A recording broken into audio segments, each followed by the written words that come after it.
Ready? Start. Mr. Deputy Speaker, Sir, may I, with your permission, intervene and say a few words in regard to the various matters that have been discussed. Stop.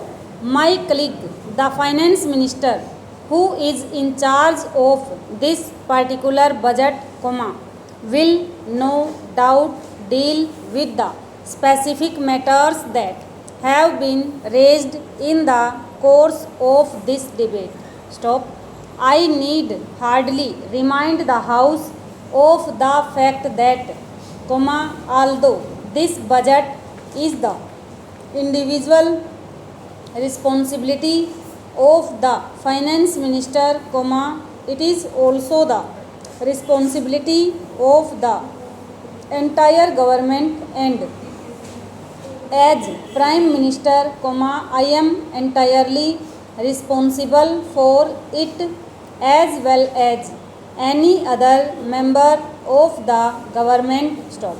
This budget was placed before the House after the usual consideration by the government, and the latter is completely committed to it. Stop. That does not mean that we are not willing to consider any new proposals, we certainly are, so long as the basic structure of the budget is not affected. Stop. Stanza. My friend, the Honorable Professor Shah, pointed out various difficulties in the way of a debate here and in the way of consideration of the budget proposals. Stop. He pointed out how little could be done in the allotted time. Stop. I am in complete agreement with him in this matter. Stop. If there are any practical proposals which would enable us to give more time for the consideration of these problems, either formally or informally, I am quite sure that the Finance Minister will gladly consider them. Stop. The real difficulty is, however, more basic, and it is this. Stop. The kind of problems which the government has to face now is so vast and intricate that it is impossible for any democratic parliamentary assembly to give enough time for its consideration. Stop. It is just a question of time. Stop. This is not a new difficulty. Stop. I remember that long debates on this subject took place in a country like the United Kingdom, where they found that they could not get along with what is really the 9th century procedure in this 20th century of continuous crises, social problems and international problems. Stop. So, even parliamentary procedure in the United Kingdom has gradually changed, and many matters are left more to the committees than to the House itself. Stop. Usually, a principle is decided by the House and its working out is left to committees. Stop. The House cannot find time to consider everything. Stop.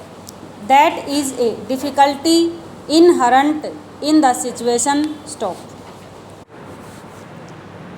If we can find a remedy for it, it will not only be good for us, but, maybe we will be setting an example for other democratically inclined countries who are seeking such remedies. Stop. Stanza.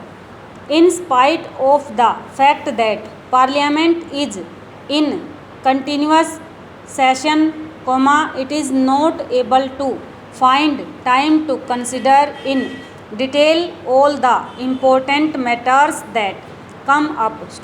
We have, in fact, much less time because we are not in continuous session. I suppose our sessions will inevitably become longer and longer, so as to enable us to deal with more and more problems and have more and more discussions. Anyhow, I have stated what the difficulty is at present. Though I am in sympathy with what Professor Shah said, I have no easy remedy for that difficulty, except to say that we are perfectly prepared to consider, together with the honorable members of the House, any ideas or suggestions about how to give greater facilities for more intensive discussion of any great problem. Stanza. An honorable member referred to the budget speech as being directly or indirectly a survey of all manner of problems, domestic, international, economic, foreign, etc. The House can hardly expect the Finance Minister's budget speech to be a survey of all these tremendous problems, although they have, no doubt, some bearing on the budget. The world is becoming far too intricate and difficult for us to be able to keep the full picture in view always. Stanza. As I listened to the honorable member who spoke just now, I was wondering whether we had the larger picture in mind or were getting lost in few minor and secondary matters. For instance, having referred to the government's extravagance, the honorable member went on to say certain things in regard to our bringing forward a bill for giving a pension to the president. That signified to me an approach which I would call 100% wrong. Besides, I should have thought that the subject of pension for the president was hardly a matter for debate or reference here. I say, even if this country is starving, even then you have to provide for our president. The honorable member perhaps prefers starvation for the president and himself. I certainly will not stand in his way. But we are considering graver matters than this, and the fact that such points are raised shows that we are not looking at the problems. We do not seem to be thinking of the vast problems that we are faced with and have to wrestle with the vast problems of the country's economy in relation to the world's economy. Over.